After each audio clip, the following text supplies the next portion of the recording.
Hey again, guys. Do you know what I like to do before a long holiday weekend? I like to look at some baseball cards.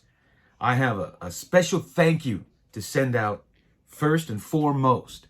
I got a care package in the mail from Mike Roble, and he sent me a wonderful little 3-page letter here, and he sent me a card. Now, I did a video not so long ago on the early card games and the game cards in baseball. And he sent me a game card that I never knew existed. Never knew this set existed. So I'm so excited to get this. And it's from 1889. It's the E.R. Williams Runner Nearest Home game.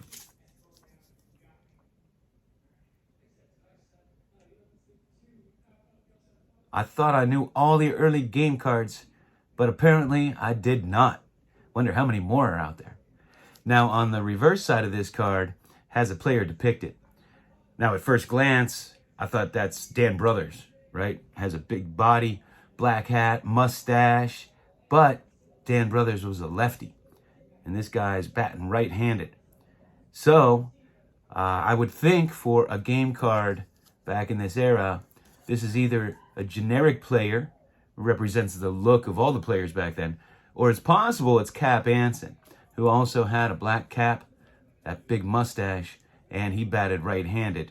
And of course, if there was one player to represent that era, it would have probably been Cap Anson. So I'm not sure if this depicts a specific player or is just a generic player. If any of you would happen to know, please let me know in the comments. But Mike, thank you so much. This is more than generous. I really, really appreciate it. And you've added a new set. Not only did I not know about it, but, you know, for my quest of getting at least one vintage card from every vintage set, you've added another set for me. So thank you so much. I really, really appreciate it. And I can't tell you how much I appreciated your note. Thank you so much. I picked up another Mickey Mantle, J.D. McCarthy postcard. Man, I just think these postcards are like the steal of the century.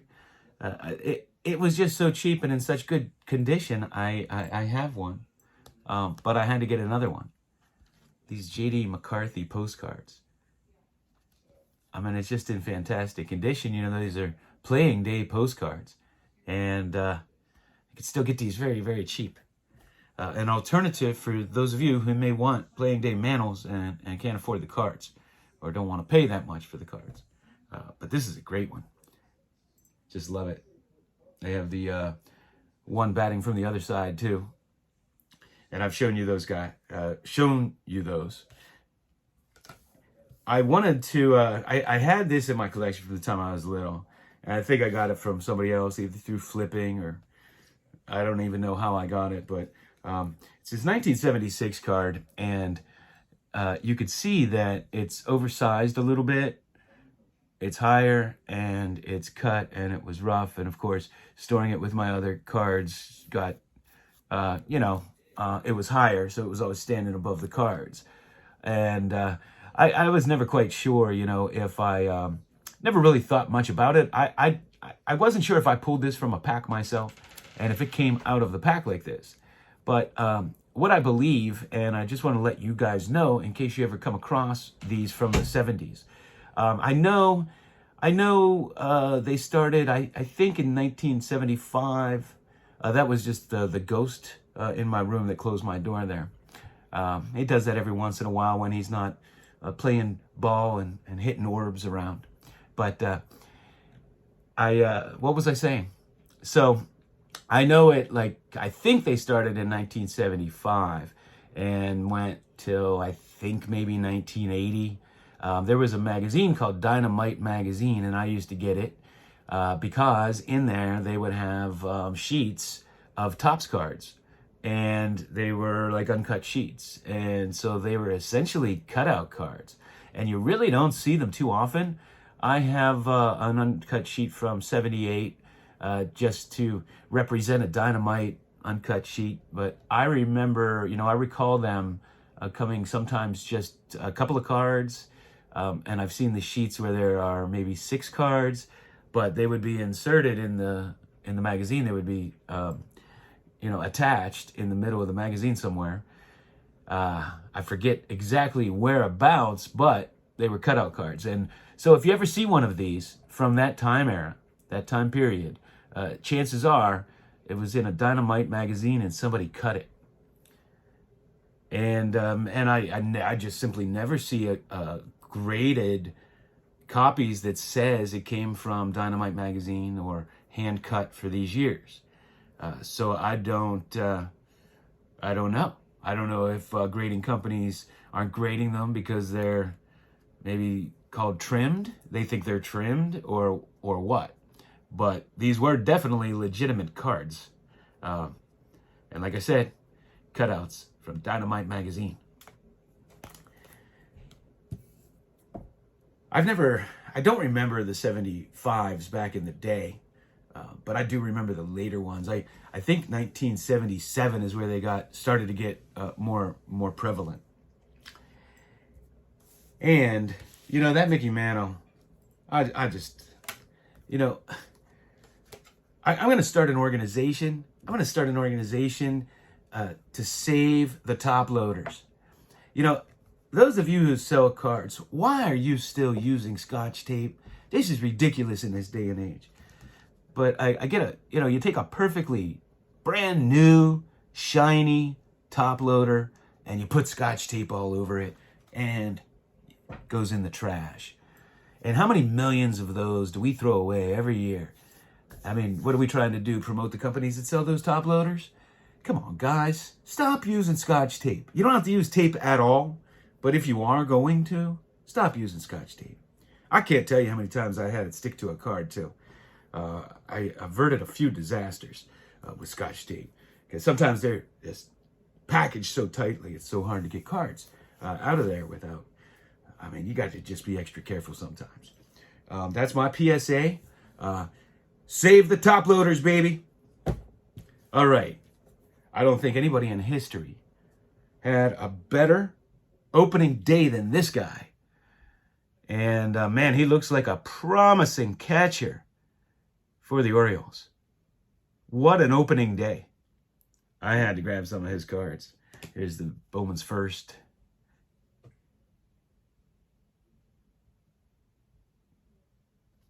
And this Bay, who's playing for the Pirates, man, he's fast. And he's fun to watch.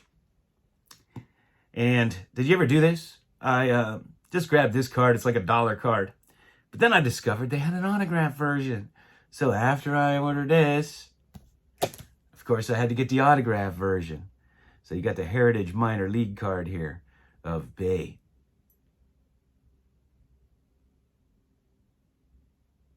He's fun to watch run.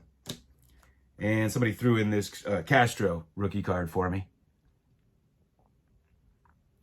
When he came up, I think, you guys could correct me if I'm wrong, I believe he was the first rookie to homer in his first 5 games, something like that.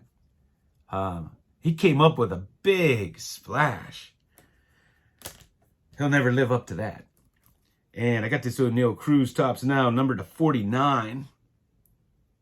O'Neill Cruz. You guys know I'm a big fan. What a talent. And I collect these guys. And I am going to have, if these guys are busts, it's going to be one of those things. And I think we've all been there where we have a bunch of cards of players from our home team who we thought were going to be good or we were big fans. And then they do something stupid or they keep getting suspended and never play again. Or they just get traded and go into oblivion somewhere. But got some Kenny Pickett's here. A few more rookie cards of his. I had to get the Prism. When I was buying up his other rookie cards, these weren't out yet. And George Pickens. Got a couple of the Prisms here. These are still going for super dirt cheap. George Pickens. And I got this great Prism insert of him. Throwback. And this jersey. And of course, it's a new panini, so it's of no particular anything. Maybe he touched it. And who I got those from threw me in some other Steelers, some mosaics, TJ Watt. And we got the bus. For the Steeler fans, I'll show these. And we got Terry Bradshaw. And we got Mean Joe Green. And this guy was a heck of a runner for Pittsburgh. And that is Barry Foster. That's a great card. I remember when he was a rookie, I was the first game, and I was on my way home so I could watch it, and I was listening to it on the radio. And the very first, I think it was the first game, one of the first games when he was a rookie, and the ball bounced in the end zone, and he just let it bounce. And I think it was the 49ers we were playing, recovered it for a touchdown. He didn't know you had to you had to pick up the ball. I don't know where he thought onside kicks came from, but all right. And then he also sent me a Rod Woodson, the greatest all-around cornerback to ever play. Hell of a punt returner, too. Hell of a safety after he blew his knee out. Lou Rock, James, you know you want that one. It's a holiday weekend. Go get you some Mickey Mantle. Pumping and dumping, baby. Hey, thanks for watching.